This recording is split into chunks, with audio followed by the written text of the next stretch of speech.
ನಮಸ್ಕಾರ ಎಲ್ಲರಿಗೂ. ನನ್ನ ಕಳೆದ ವಿಡಿಯೋದಲ್ಲಿ ಟೋಲ್ ಮುಗಿದ ನಂತರ ಏನು ಬೆದ್ರೋಡಿ ಮತ್ತು ಉಪ್ಪಿನಂಗಡಿ ನಗರ ಭಾಗಗಳಲ್ಲಿ ಏನೆಲ್ಲ ಕೆಲಸಗಳು ಆಗಿತ್ತು, ಏನೆಲ್ಲ ಕೆಲಸಗಳು ಬಾಕಿ ಉಳಿದಿತ್ತು ಅನ್ನೋದ್ರ ಬಗ್ಗೆ ಮಾಹಿತಿನ ನೋಡಿದ್ದೀರಾ. ಈಗ ಮುಂದಿನ ವಿಡಿಯೋಗಳಲ್ಲಿ ಉಪ್ಪಿನಂಗಡಿಯಿಂದ ಹೊರಟು ನಂತರ ಎಲ್ಲಿ ಕೆಲಸಗಳು ಬಾಕಿ ಉಳಿದಿದೆ ಅನ್ನೋದ್ರ ಬಗ್ಗೆ ಮಾಹಿತಿಯನ್ನು ನೋಡಲಿಕ್ಕೆ ನೀವು ಮಾಡ್ಬೋದು. ಇಲ್ಲಿ ಉಪ್ಪಿನಂಗಡಿಯಿಂದ ಹೊರಟು ಬಂದ ನಂತರ 2 ಕಿಲೋಮೀಟರ್ ದೂರದಲ್ಲಿ ಮತ್ತೆ ಮಧ್ಯದಲ್ಲಿ ಒಂದು ನಾವು ಹೋಗ್ತಿರುವಂಥ ರಸ್ತೆ, ಇದು ಹಳೆ ರಸ್ತೆ. ಇದರ ಬಲಭಾಗದಲ್ಲಿ ನೀವು ನೋಡ್ಬೋದು, ಈಗ ನೇರವಾದಂಥ ರಸ್ತೆ ಒಂದು ಆಗಲಿಕ್ಕೆ ಬಾಕಿ ಉಳಿದಿದೆ. ಅದು ಕೆಲಸ ಮಾಡ್ತಾ ಇದ್ದಾರೆ. ಆ ಕೆಲಸವನ್ನು ಸ್ವಲ್ಪ ವೇಗ ಪಡೆದುಕೊಂಡಿದೆ. ನಾವೀಗ ಹಳೆ ರಸ್ತೆಯಲ್ಲೇ ಹೋಗ್ತೇವೆ.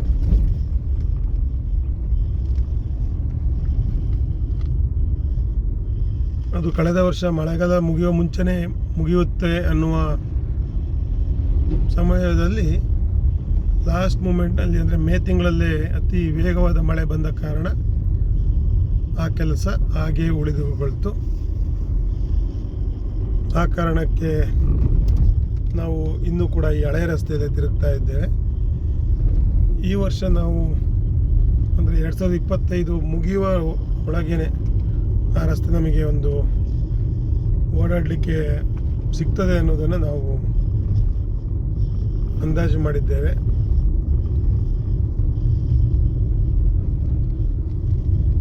ಇಲ್ಲೊಂದು ಕಿಲೋಮೀಟರ್ನಷ್ಟು ರಸ್ತೆ ಬಾಕಿ ಉಳಿದಿದೆ. ನೀವಲ್ಲಿ ನೋಡ್ತಾ ಇದ್ರಿ, ಆ ರಸ್ತೆ ನೇರವಾಗಿ ಬಂದಂಥ ರಸ್ತೆ ಇಲ್ಲಿಗೆ ಬಂದು ಕೂಡ್ತದೆ.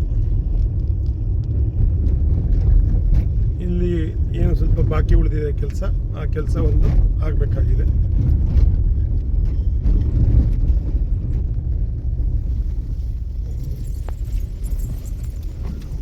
ಇಲ್ಲಿ ಬಾಕಿ ಉಳಿದಿರುವಂಥ ಕೆಲಸ ನೀವು ನೋಡ್ಬೋದು. ಇಲ್ಲಿ ಎಡಬದಿಯಲ್ಲಿ ತಡೆಗೋಡೆ ಕಟ್ಟುವಂಥ ಕೆಲಸವನ್ನು ಮಾಡ್ತಾ ಇದ್ದಾರೆ.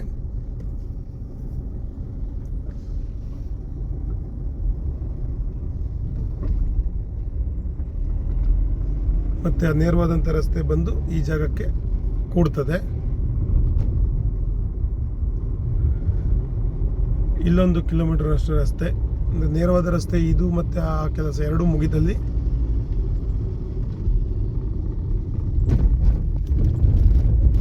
ಎಲ್ಲ ಕೆಲಸವು ಇಲ್ಲಿ ಕೂಡ ಕಂಪ್ಲೀಟ್ ಆದಂಗೆ ಆಗ್ತದೆ.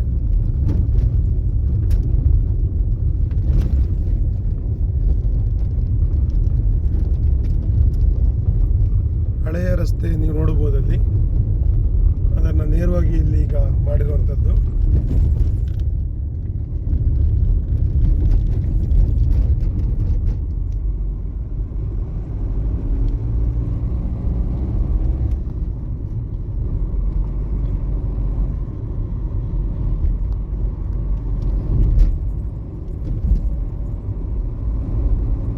ಬಲಬದಿಯಲ್ಲಿ ಕೂಡ ರಸ್ತೆಯ ಕೆಲಸ ಬಾಕಿಯಾಗಿ ಉಳಿದಿರ್ತದೆ. ಅದನ್ನು ಇನ್ನೂ ಕೂಡ ಕೆಲಸವನ್ನು ಕೈಗೆತ್ತಿಕೊಂಡಿಲ್ಲ. ಉಪ್ಪಿನಂಗಡಿಯಿಂದ ಮಾಣಿಗೆ ಹೋಗುವ ಸಮಯದಲ್ಲಿ ಬಾಕಿ ಉಳಿದಿರುವಂಥ ಕೆಲಸಗಳು.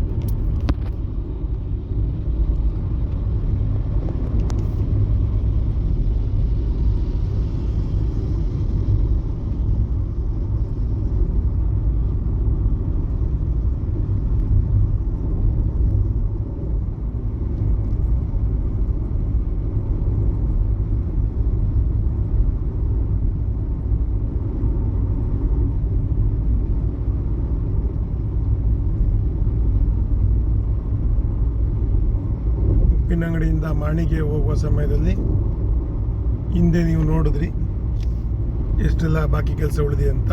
ಅದೇ ರೀತಿ ಇಲ್ಲಿ ಪೇರ್ನೆ ಎಂಬುವ ಬಳಿಯಲ್ಲಿ ಕೂಡ ಬಾಕಿಯಾಗಿರುವಂಥ ಕೆಲಸ ಇದೆ. AM ಆಡಿಟೋರಿಯಂ ಅನ್ನೋ ಒಂದು ಜಾಗದ ಪಕ್ಕದಲ್ಲಿ ಹೋಗುವಂಥ ರಸ್ತೆ ಪೇರ್ನೆ ಬಳಿ, ಇಲ್ಲಿ ಸಹ ಇನ್ನೂ ಕಲ್ಲನ್ನು ಹೊಡೆಯುವಂಥ ಕೆಲಸವನ್ನು ಮಾಡ್ತಾ ಇದ್ದಾರೆ. ಕಲ್ಲನ್ನು ಹೊಡೆದು ತದನಂತರ ರಸ್ತೆಗೆ ಮಣ್ಣನ್ನು ಹಾಕಿ ಸಮತಟ್ಟಾಗಿ ಮಾಡಿಕೊಂಡು ರಸ್ತೆಯನ್ನು ಮಾಡುವಂಥ ಕೆಲಸ ಬಾಕಿ ಉಳಿದಿರ್ತದೆ. ಇದು ಕೂಡ ಇನ್ನೂ 2-3 ತಿಂಗಳುಗಳ ಕಾಲ ತೆಗೆದುಕೊಳ್ಳಬಹುದು ಅಂದ್ಕೊಂಡಿದ್ದೇವೆ. ಆದಷ್ಟು ಬೇಗ ಮುಗಿದಲ್ಲಿ ಸರಾಗವಾಗಿ ಸಾಗುವಂಥ ರಸ್ತೆ ಪೇರ್ನೆಯಲ್ಲಿ ಕೂಡ ಆಗ್ತದೆ. ನಾವು ಈಗ ಹಳೆಯ ರಸ್ತೆ ಪೇರ್ನೆಯ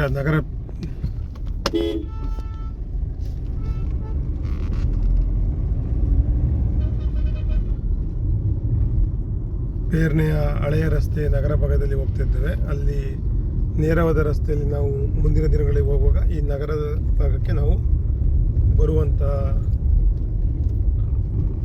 ಯಾವುದೇ ಅವಶ್ಯಕತೆ ಇರುವುದಿಲ್ಲ. ಧೂಳು ಆಗ್ತಿರುವ ಕಾರಣ ರಸ್ತೆಗೆ ನೀರನ್ನು ಹಾಕುವಂಥ ಕೆಲಸ ಕೂಡ ಮಾಡ್ತಾ ಇದ್ದಾರೆ.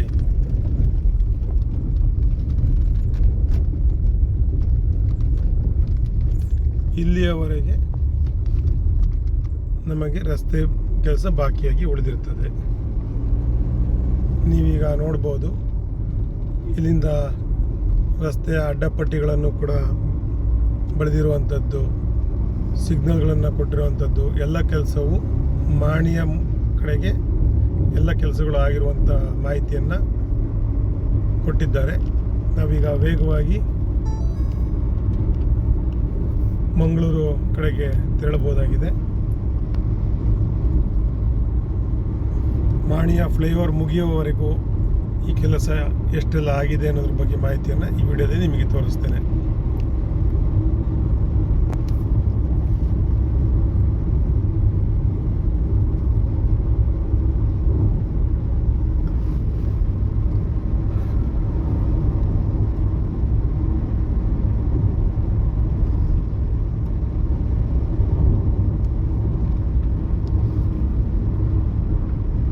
ಸಣ್ಣ ಪುಟ್ಟ ಕೆಲಸಗಳು ಏನು ಎಡಬದಿ ಬಲಬದಿಯಲ್ಲಿರುವಂಥ ಕೆಲಸಗಳು ಬಾಕಿ ಇದ್ದಾವೆ, ಆ ಕೆಲಸಗಳನ್ನು ಮಾಡಿಕೊಳ್ತಾ ಇದ್ದಾರೆ.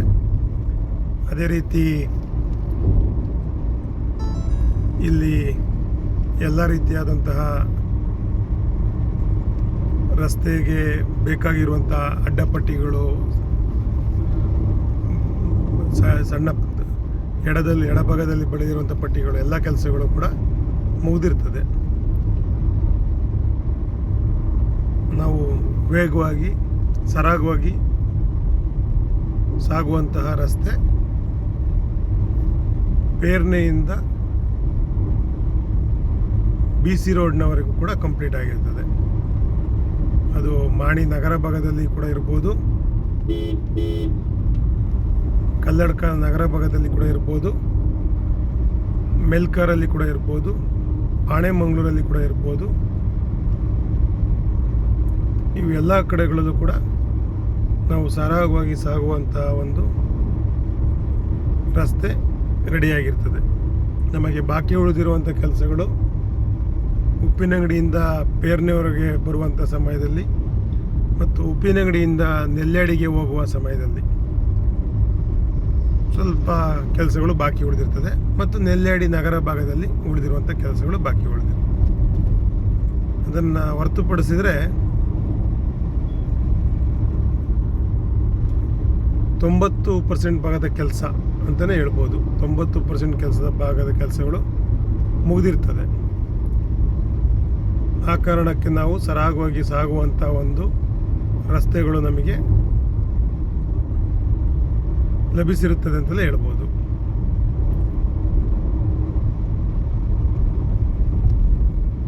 ಕಳೆದ 1 ವರ್ಷಗಳ ಹಿಂದೆ ಈ ಏನು ಗಡಿಯಾರ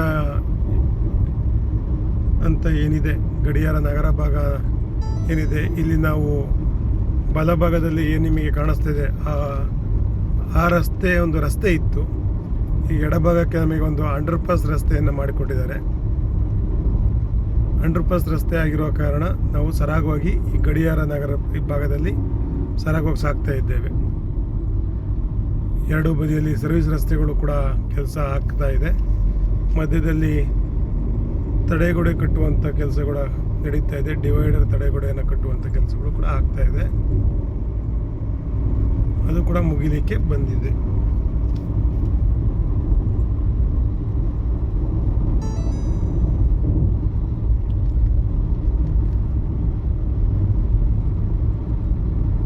ಸರ್ವಿಸ್ ರಸ್ತೆಗಳನ್ನು ಕೂಡ ಮಾಡುವಂಥ ಕೆಲಸವನ್ನು ಮಾಡ್ತಾ ಇದ್ದಾರೆ.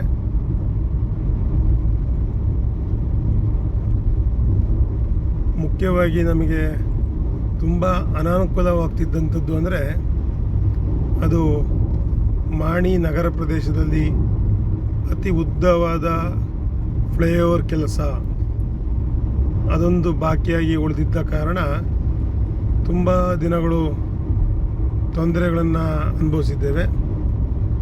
ಆ ಕೆಲಸ ಇವತ್ತು ನಮಗೆ ಕಂಪ್ಲೀಟ್ ಆಗಿದೆ. ಆ ಕಾರಣಕ್ಕೆ ನಾವು ಈಗ ಮಾಣಿ ನಗರ ಭಾಗದಲ್ಲಿ ಕೆಳಭಾಗದಲ್ಲಿ ಹೋಗೋದಿಲ್ಲ, ಫ್ಲೈಓವರ್ನಲ್ಲಿ ನಾವು ಸಾಕ್ತೇವೆ. ಅದನ್ನು ಈಗ ಮುಂದಿನ ಕೆಲವು ನಿಮಿಷಗಳಲ್ಲಿ ನೀವು ನೋಡ್ತೀರಾ ಇದೇ ವಿಡಿಯೋದಲ್ಲಿ.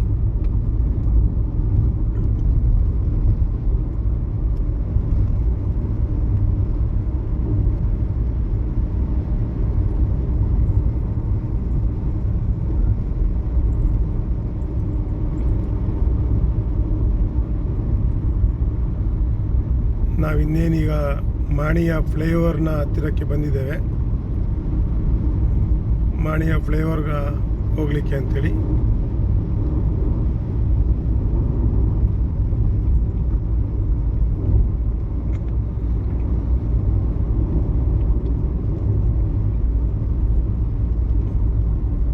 ಎಡಬದಿಯ ಸ್ವಲ್ಪ ಸರ್ವಿಸ್ ರಸ್ತೆ ಬಾಕಿ ಉಳಿದಿದೆ ಬಿಟ್ಟರೆ ಮಧ್ಯದ ಡಿವೈಡರ್ ತಡೆಗೋಡೆ, ಎರಡು ಬದಿಯ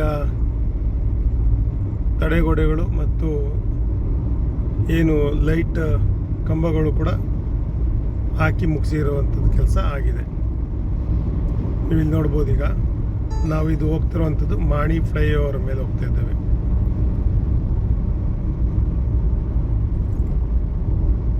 ಮಾಣಿಯ ಫ್ಲೈಓವರ್ ಮೇಲೆ ಹೋಗ್ತಾ ಇದ್ದೇವೆ. ಮಾಣಿಯ ಫ್ಲೈಓವರ್ ಮುಖ್ಯವಾಗಿ ಏನಕ್ಕೆ ಅಂದರೆ ಪುತ್ತೂರು, ಸುಳ್ಯ, ಸಂಪಾಜೆ ಘಾಟಾಗಿ ಮಡಿಕೇರಿ, ಕುಶಾಲನಗರ, ಹುಣಸೂರು, ಪಿರಿಯಾಪಟ್ಟಣ, ಮೈಸೂರು ಹೋಗುವಂಥವರಿಗೆ ಈ ಅಂಡರ್ಪಾಸ್ನ ಅವಶ್ಯಕತೆ ತುಂಬ ಇರ್ತದೆ.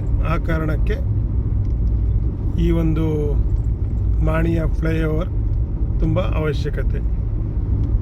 ಇಲ್ಲಿಯವರೆಗೆ ನೀವು ಉಪ್ಪಿನಂಗಡಿ ನಗರ ಭಾಗದಿಂದ ಮುಂದಕ್ಕೆ ಬಂದ ನಂತರ ಪೇರ್ನೆಯಿಂದ ಮಾಣಿಯವರೆಗಿನ ವಿಡಿಯೋನ ನೋಡಿದ್ರಿ. ಮುಂದಿನ ವಿಡಿಯೋದಲ್ಲಿ BC ರೋಡ್ನವರೆಗೆ ಕಲ್ಲಡ್ಕ ಮತ್ತು ಮೆಲ್ಕಾರ ಪಾಣೆಮಂಗಳೂರಿನಲ್ಲಿ ಆಗಿರುವಂಥ ರಸ್ತೆಯನ್ನು ತೋರಿಸ್ಲಿಕ್ಕೆ ಇಷ್ಟಪಡ್ತೇನೆ. 2 ಕಿಲೋಮೀಟರ್ ಉದ್ದವಾದಂತಹ ಫ್ಲೈಓವರ್ ಮುಗಿದಿರುತ್ತದೆ. ಇದು ಮಾಣಿ ಫ್ಲೈಓವರ್ ಆಗಿರ್ತದೆ. ಧನ್ಯವಾದಗಳು ಫ್ರೆಂಡ್ಸ್, ಥ್ಯಾಂಕ್ ಯು.